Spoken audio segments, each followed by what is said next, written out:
ये मशीनों की आवाज़ जमाल हता गाँव के लिए ज़िंदगी थी। ये किसी शहनाई से कम नहीं थी, क्योंकि ये उनकी ज़िंदगी की वो अहम कड़ी थी जिससे उनकी ज़िंदगी चलती थी। कमाई होता था, खुशहाली थी, गांव में हमेशा ईद और दिवाली थी।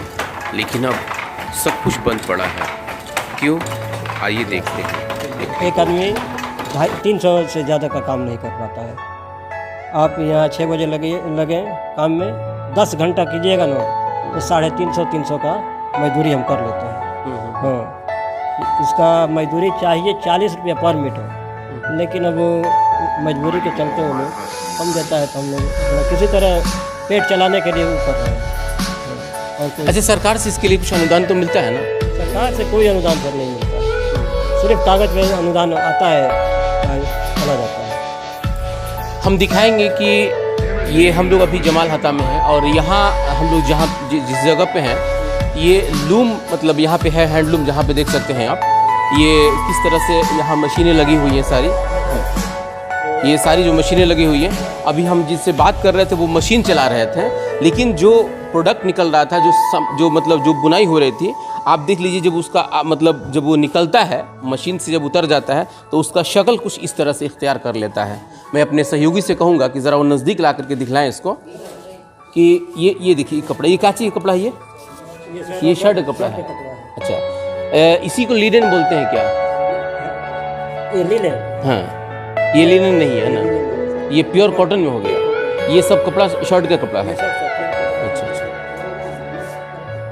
देखिए ये कपड़ा देखने के बाद लग रहा है कि हाँ वाकई में इसका कितना कीमत होगा। अच्छा, एक बात बताइए कि जब ये शोरूम में चला जाता है तो इसका क्या कॉस्ट हो जाता होगा? ये शोरूम में चला जाएगा तो 150 रुपये मीटर का बिकेगा, कम से कम 150 रुपये मीटर जाता है। कम से कम 150। हमें तो लग रहा है कि आप बहुत कम बता रहे हैं। नहीं, शोरूम में यहाँ जो लोकल दुकान पे बिकेगा तो ये 150 रुपये मीटर। इसलिए कि देखिए हम भी जो पहने हैं तो ये हमको मतलब हम लोगों ने जैसे 600-700 रुपये हम जो शर्ट खरीदते हैं, जाहिर है कि 1.5 मीटर या 1.25 मीटर के आसपास लगता है। अब आप समझ लीजिए कि 600 रुपये या 700 रुपये का जो शर्ट आता है, इसका मतलब कहीं ना कहीं आप लोग को भी मतलब या तो ठगे जा रहे हैं या फिर उस तरह से मजदूरी आप लोगों को नहीं मिल पा रही है जो मिलना चाहिए। ना सर मजदूरी मिलती है ना इसकी कीमत मिलती है। मजदूरी भी नहीं मिल पा रही है, इसका जो सही कीमत है ना वो नहीं मिल पा रहा है। आज चूँकि हम लोग जमाल हता गांव में है, जो रघुनाथपुर क्षेत्र के एक बहुत ही मतलब कहा जाए तो यहाँ के लिए काफ़ी महत्वपूर्ण जगह ये माना जाता है। जैसे हमारे कुछ सहयोगी और कुछ गांव वाले बता रहे थे कि जिस लूम में हम लोग हैं, यहाँ कई एक ऐसे पार्ट्स और कई ऐसे मशीन लगे हुए हैं जिस मशीन को उद्घाटन करने के लिए केंद्रीय मंत्री गिरिराज सिंह भी आ चुके हैं। यहाँ के जो पहले के जिलाधिकारी थे संतोष कुमार मल, वो भी आ चुके हैं। जी, सवाल इस चीज़ का है कि यहाँ इतने बड़े बड़े अधिकारी और नेता आए, लेकिन यहाँ के लोगों की तकदीर अभी तक नहीं बदली है। हम आज आपको यहाँ के जो ज़मीनी हालात हैं मैं उससे रूबरू करा रहा हूँ।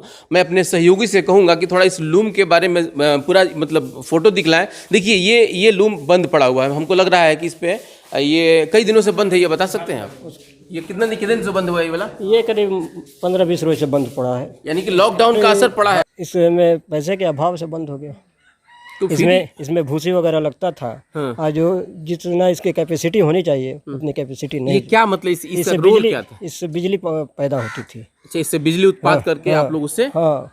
तो फिर लूम तो है नहीं, तो फिर इससे बिजली का फायदा? लूम था सर, लूम था, पावर लूम था। अच्छा, लेकिन अब नई बिजली मिली तो बेच दिया गया। हाँ। धागा भी आप लोगों को मतलब नहीं मिल पाता था शायद समय पे? धागा अब धागा लेने के लिए आप जाइए मऊ, मुबारक थी, मऊ, खलीलाबाद। यहाँ इसमें कितना लागत लगा था ये बताइए? ये करीब 10 लाख रुपए का प्रोजेक्ट है। आपको कितना मिला था प्रोजेक्ट लगाने में? वो तो सरकार का प्रोजेक्ट है।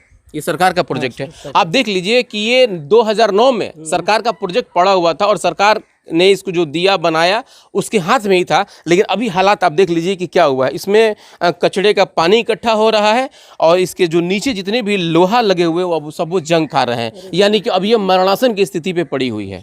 इस वक्त आए थे अब आप देख सकते हैं यहाँ पे जो मशीनें पड़ी हुई हैं, ये इसको ज़रा दिखलाइए आप। हम इधर आइए एक मिनट, ज़रा इसको दिखाइए। देखिए ये देखिए ये पूरा मतलब ख़त्म हो चुका है। अब ये ये पूरी अब मतलब इसमें अब कुछ बचा भी नहीं है। अब इसका मतलब क्या कारण है, क्यों बंद हो गया? स्थानीय लोग जो कह रहे थे कि कहीं ना कहीं हम लोगों को मटेरियल के अभाव में हम लोग इसको चला नहीं पाए, जो कि सरकार का ये काम था कि इसको चलाए और सरकार इसकी देख रेख करे। लेकिन क्या स्थिति है आप खुद देख लीजिए। इधर इसका पावर वगैरह मीटर वगैरह चलता होगा। अच्छा, एक बात बताइए, सामाजिक कार्यकर्ता भी, मैं उनसे ही बात करूंगा क्योंकि वो भी इसी समाज से आते हैं। एक बात बताइए, जैसे कि आप यहाँ पे जो आप लोगों का है, कभी आप लोगों ने अपनी तरफ से आवाज़ उठाया क्या? आवाज़ उठाने से कुछ होने ही वाला नहीं है, क्योंकि सबसे पहली बात यह है कि जब ये चल रहा था तो जितने भी लोग हैं यहाँ के सब लोग खुशहाल थे। अगल बगल के लोग भी आते थे, यहाँ पे काम करते थे, जीते थे। एक वक्त था कि ये गांव पूरा इसी धंधा से, इसी काम से पूरा खुशहाल था। लेकिन जब से ये सूता महंगा हो गया तो फिर इसमें चलाने से कोई फ़ायदा नहीं है।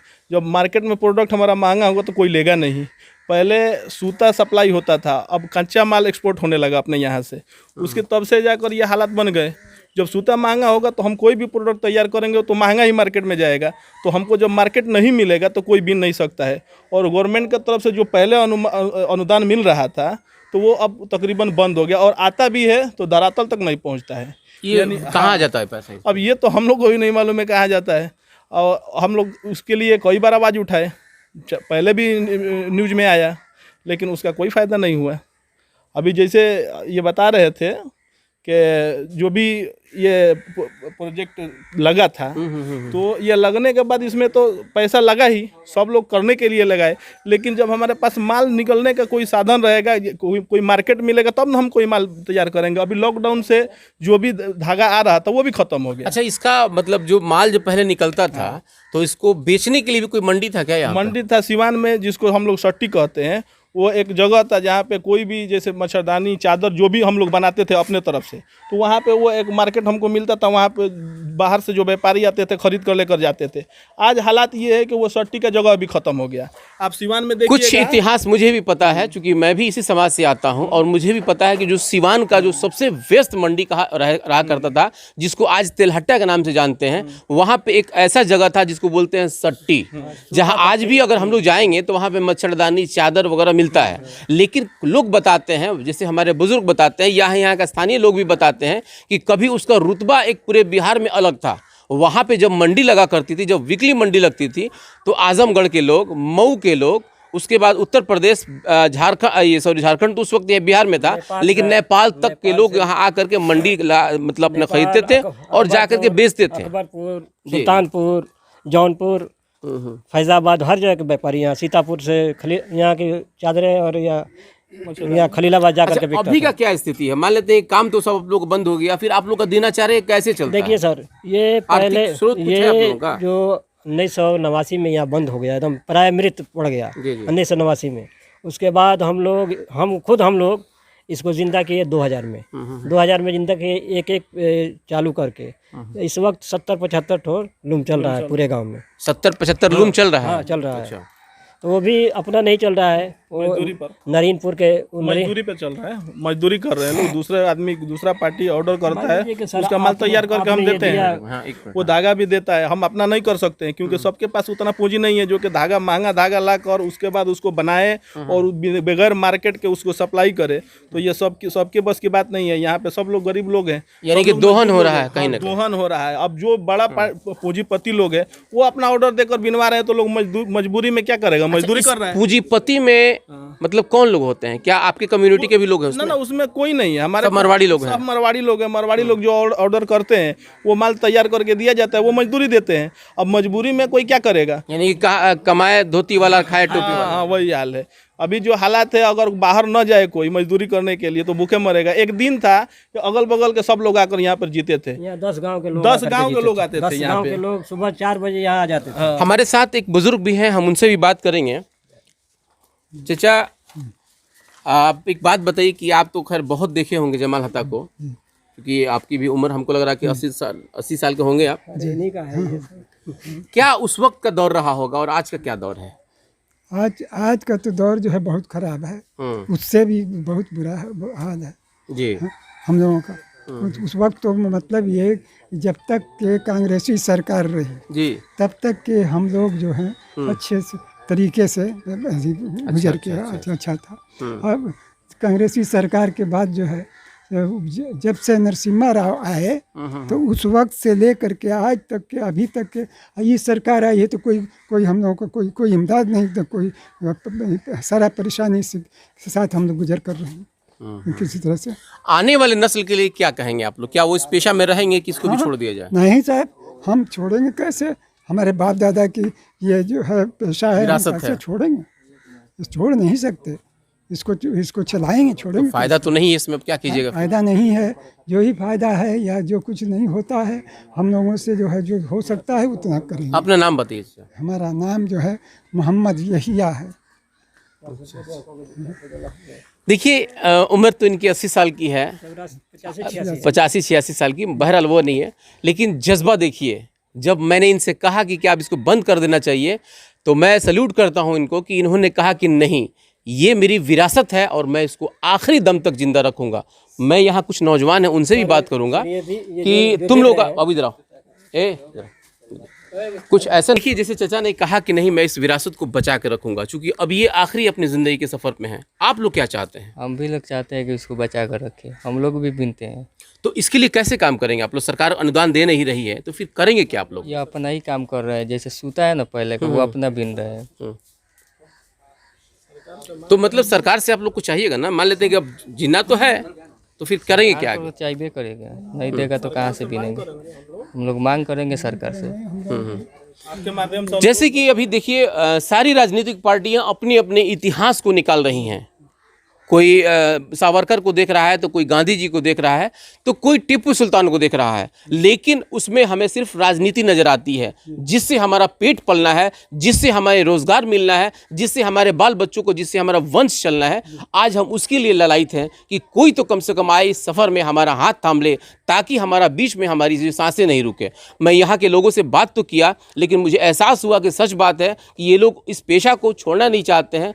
है तो इसमें कमी, लेकिन उसके बाद भी आज भी एक उम्मीद है कि सरकार कम से कम आखिरी वक्त तक भी इस समुदाय के लोगों को, इस खास बुनकर लोगों को सहयोग करे, ताकि फिर से वो लोग उस स्वर्णिम युग को पा सकें जिसके लिए इन लोगों ने मेहनत करके आज तक ये लोग चले हैं। आज जो देख रहे हैं ना, दोबारा जिंदा इस पेशे को यहाँ इन्हीं का देन है। आप जाइएगा हैंडलूम ICTP में पटना, तो इनके फ्रंट पेज पर फोटो लगा होगा पूरा बड़ा। मैं इनका नाम बहुत सुना था, यही साहब का नाम मैं सुना था, लेकिन आज जो मिलने का इत्तेफाक हुआ, और मैं चूँकि मैं बता दे रहा हूँ कि मुझे खुशी इस बात की हुई कि कम से कम उस दौर को इन लोगों ने देखा जिस दौर में कभी यहाँ का एक अच्छा अध्याय जुड़ा होगा।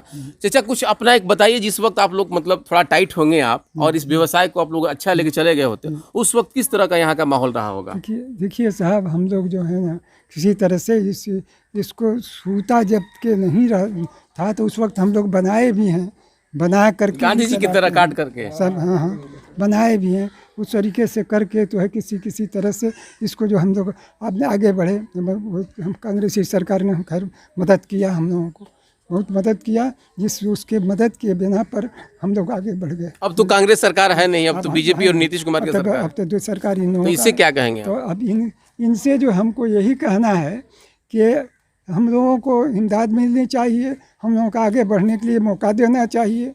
अभी इस गांव में कितने लोग लूम चलाते हैं? इस गांव में करीब 60-70 को चलता होगा। अब पहले कितना चलता था? पहले जो है करीब हाँ, जैसे जो है अब जवार में हमारे 4-5 गाँव के लोग जो है आ करके यहाँ हमारे यहाँ काम करते थे। 4-5 गांव के लोग? हाँ, 5-7 गाँव जो है। यानी कि इस तरह देखा जाए तो सिवान की आर्थिक स्थिति में इसका बहुत बड़ा योगदान रहा होगा। हाँ, सब लोग काम करते थे हम लोगों के यहाँ। आज हम लोग मोहताज हैं, हम दूसरे के यहाँ जाते हैं। क्यों जाते हैं? इसकी कमी है, इन लोगों की कमी कारण हम जाते हैं। हम क्यों विदेश जाएंगे? काहे जाते? इसलिए जा रहे हैं, हमारे पास रोटी की कमी है। इनके यहाँ ये भी नहीं हो सकता कि मदद कर सकें हमारी किसी तरह से। हमारे साथ एक ऐसे जो फेरी वाले हैं, जो कि ये भी जमाल अता के ही रहने वाले हैं, हम इनसे बात करेंगे। अभी चूंकि कहाँ से आ रहे हैं आप? हम गढ़ार हुसैनगंज खराटी घूम के आ रहे हैं। ये सामान जो लिए हुए क्या है ये? हाँ, ये चादर है, साड़ी है, पर्दा है। अच्छा अच्छा, ज़रा दिखलाइए, रखिए तो इसको रख के थोड़ा दिखलाइए तो। अच्छा, ये बेचने के लिए ले गए थे? हाँ, बेचने के लिए ले गए थे। दिन भर आप सर पे मतलब हाँ, दिन भर घूमते हैं, कितना कमा लेते हैं? 200-250 का काम कर लेते हैं। दिन भर घूमते हैं, 200-250? 250 रुपया बच जाता है, इससे ज़्यादा नहीं होता है। सही बताइएगा। एकदम सही बता रहे हैं, गलत नहीं बता रहे हैं। क्या क्या आप लोग बेचते हैं इसमें? चादर है, साड़ी है, पर्दा अच्छा, है। जमाल हता में क्या क्या बनता है, वो उसमें से क्या बेचते हैं आप?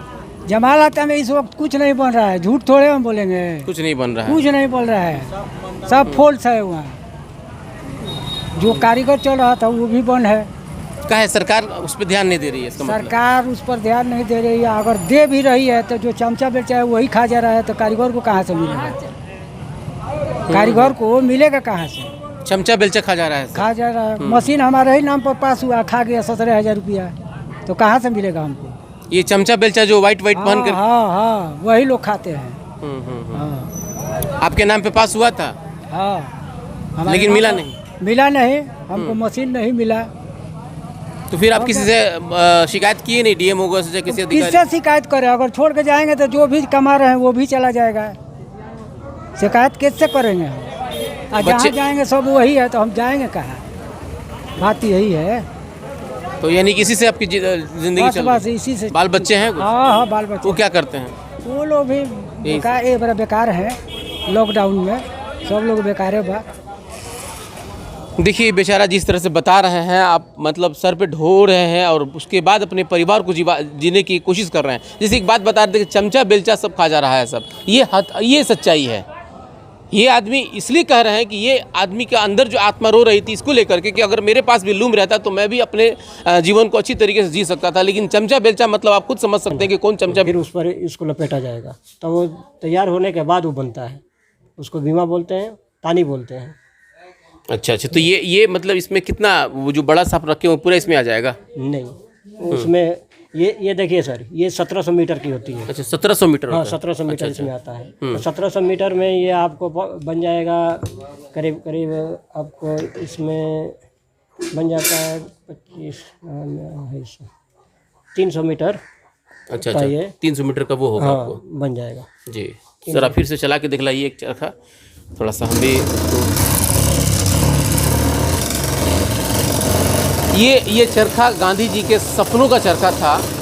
आपको याद होगा कि जब गांधी जी असहयोग आंदोलन जब चला रहे थे, नहीं चलाते रहिए, चलाते रहिए, कोई दिक्कत नहीं, जब चला रहे थे, जब असहयोग आंदोलन और जब देश में विदेशी चीज़ों का बहिष्कार होना शुरू हुआ था, तो गांधी जी ने खुद जो है कि अपने हाथों में चरखा लिया और वो चलाए और नारा दिया उन्होंने, अपने देश में जो धागा बने, वस्त्र बने, उसका धारण हम खुद करेंगे। आज आप देख सकते हैं कि आज़ादी से लेकर के आज तक इस गांव के लोग उसको ढो रहे हैं या उसको अपने साथ लेके चल रहे हैं या उसके साथ अपने आप को जोड़े हुए हैं।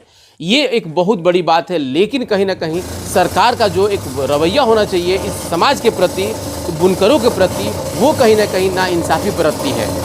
हम यहाँ के ग्राउंड रिपोर्ट आपको दिखला रहे हैं ताकि ये आपको समझ में आना चाहिए कि एक ऐसा व्यवसाय था जिससे इस गांव का ही नहीं बल्कि इस पूरे जिला का जो है कि अच्छा से उन लोगों का प्रगति हो रही थी और अच्छा से एक मतलब स्वर्णिम युग था। लेकिन आज ये लोग बदहाली के आंसू बहा रहे हैं, ये लोग खुद मजबूर हो गए हैं। अपने मैं सहयोगी फिरोज